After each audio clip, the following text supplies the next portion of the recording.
What's up, guys? Welcome back to Play on Footy YouTube channel. Today we're looking at the round 24 recap or roundup, as I like to say. We'll look at the tips first off the bat. I got 8 out of 9. The only one I got wrong was the Bullies versus Giants game.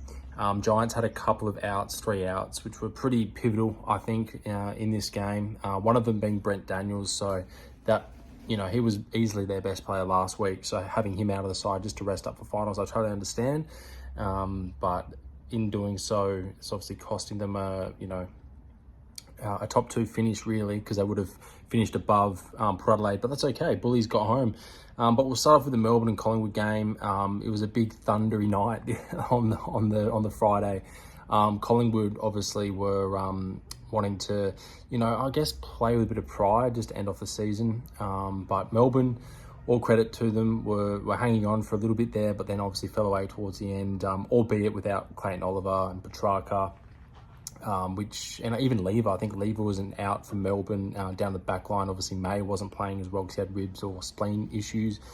But yeah, I think overall Melbourne, it's a season that got away from them, really. I mean, I was expecting them to be sort of up there. I didn't have them in the top 8 in my ladder prediction earlier on this season, but they've got some pretty exciting players. But once Gawn retires, obviously we don't know what's happening. We still don't know what's happening with Petrarca. Viney's re-signed, so is Gawn. But overall Neil Bullen's leaving, so they've got a lot of gaps sort of for next year. It'll be interesting to see who they pick and who they go for in the draft. I suppose is going to be the next sort of thing for them. But yeah, I think Collingwood they were too classy for them on Friday night. But then on the flip side, Collingwood, they've got a lot of older players that they've got to get through. They've probably now got the oldest list in the comp now, I'd say. Now Richmond have really sort of done away with a lot of their older players, culled them pretty quickly. And I did make a video of Tigers of Old earlier this season. You can go and check that out as well. But yeah, I basically said, even Lynch is coming towards the end of his sort of era as well. So I think he's in his 30s or close to. So yeah, it's just another thing that, the Tigers and Collingwood really have had in common. But now obviously Collingwood's taken that from them. They are the oldest list in the comp.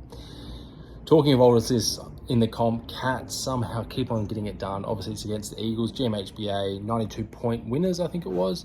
I did tip the Cats, obviously, and what a season they're having. Zach Tui's retiring. He's been an amazing steward of the footy club. Obviously, not Australian born. He was Irish born. Came over here to play the great game, and he's just been a joy to watch. We'll see what happens with their developments, whether they get Bailey Smith this off-season. Will be interesting to see. Obviously, now that Hawks are sort of showing interest in Tom Barrass, I don't think Hawks will retain Bailey Smith, but I think the Cats are primed to get Bailey Smith. So yeah, the Cats, for me, have been probably the biggest surprise this year in terms of playing finals or being in the top 8. That genuinely surprised me. And then on the flip side, Eagles have just been absolutely frustrating this year. I think the only good win we've had was, I think, in my memory of this season, probably the Dockers win. That was very surprising and really good. The fact that we've actually cost them getting into finals, really, with that loss. So we, good old Eagles fans, we've done it. We've stopped them from playing finals now. But in all seriousness, I think if it wasn't the Dockers win, I think it would have been the win against Melbourne Demons, where we really saw Harley Reid show his skills, and that was really, really pleasing to see for what the future holds for Harley. Obviously, if he can temper his, he gets really sucked into other teams' sort of, tactics with trying to niggle him and stuff, but he's a highly rated player. And the fact that Ross the Boss tagged him in the Saints game because he was that good, he was going that well, they had to do something to him. I think overall, very excited there for what the future holds. But in this game against the Cats, it was just a whatever game. They were just going through the motions, and that's really frustrating, especially for Jared Schofield, who's trying to get the head coach job, head coaching role.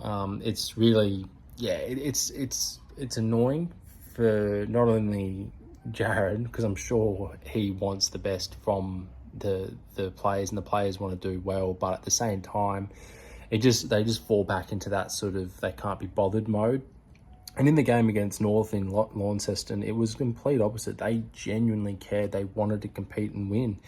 Now, we didn't have a Gov in this game, but overall, there's a lot of work to do with the Eagles. But I'll make a separate video on that coming up on delistings and what to expect going forward for the Eagles. And the next game is Richmond versus Suns. Yeah, I tipped the Suns.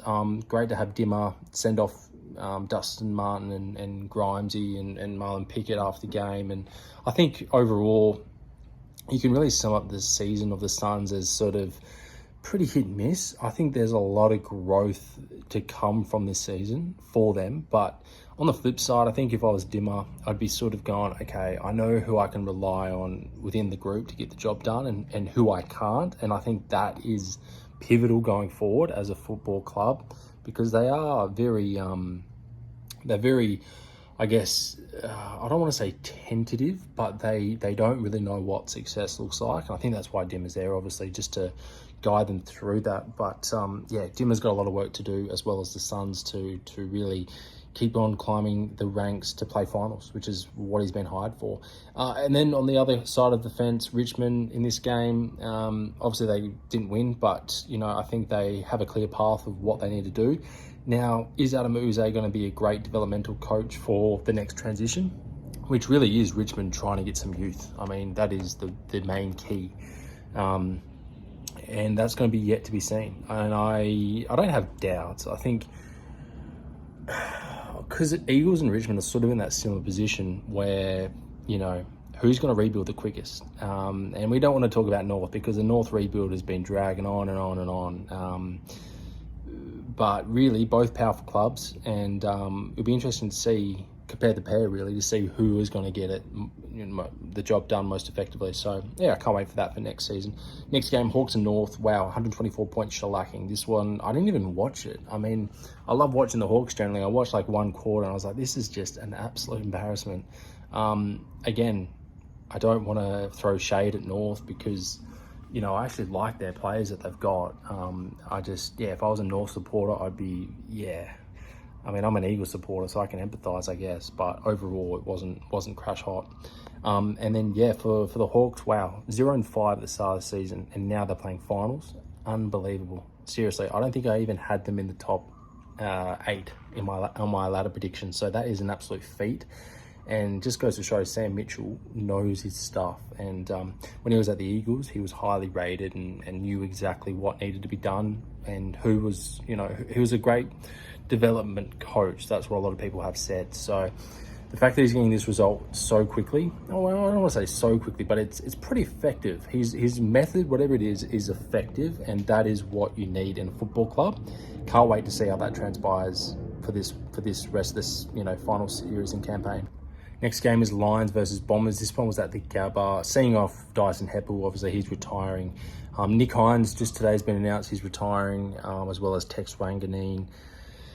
So yeah, big changes for the Bombers. But yeah, again, they were just absolute pretenders. I think they only played top 8 teams 7 times and lost all of them. I think there was a stat on Fox Footy that I saw. So there's just another. No, they didn't lose all of them. They won 2 out of the 7. So again, they won, I think, 11 games, drew 1 game for this season, and then lost 11 games. So Bombers, did they make any progress? I can't really tell, but they've got some things to work through. One of them is Jake Stringer, to see where he lies, if he's going to do another season or not. And then Ben Mackay has been, sort of hit and miss this season. He's getting paid a lot of money, but again, if I was a Bombers supporter, I sort of understand the frustrations of throwing the scarves after the game. They haven't been playing finals in a long time. I've lost count how many days. But for the Lions, they just got through that game. I mean, 20-point win. They wanted to get through it unscathed. They did. So I think that's mission accomplished for them and Fags. But let's see if they can do one better. That is the question. I think there's more pressure. On the Lions this finals than any other team. Hawks don't have any pressure. I think they can play with a certain freedom, which I think is going to be very fruitful for them. Whereas Carlton have a lot of pressure. Carlton have a lot of pressure. Lions have a lot of pressure. Port Adelaide, Ken Hinkley has so much pressure. He's been hit and miss for so many years, you know, so he's really got to get a grand final. He's got to get a grand final for Port. So I think he's going to play with a lot more. That's the team that's going to have a lot more pressure on their shoulders. GWS probably not as much. And then Swans, which we'll get to right now. Swans versus Crows. Again, they just played through this game. They rested Heaney. They, had Blakey, who was on fire in this game. Oh my gosh, he was even pinging some goals as well, which was good to see. And then as for the Crows, I mean, Rochelle was dropped after this AFL woke sort of environment that's being produced just because Rochelle poked fun at some Port supporters. I mean, if that's what the AFL is getting to, I don't blame people ditching water bottles at umpires out of frustration, because at the end of the day, Laura Kane, it's on her head. And look, I'm against violence or anything like that, of course. I'm not condoning that. I'm just saying that fan frustrations, not only their teams, I'm talking about the Saints and Blues game where the water bottle was ditched at one of the goal umpires' heads, but the whole game is really teetering on that edge where I think a lot of supporters are just really kind of like, is this a nanny sport? Like, in terms of like, you can't even get hip and shoulder a bloke, and then, if you do hip and shoulder them, you knock them out like Dan Houston did on Rankin. It's just, and then you get like 5 weeks for that. And it's like, well, but it's a contact sport. Now you can't even bump a player.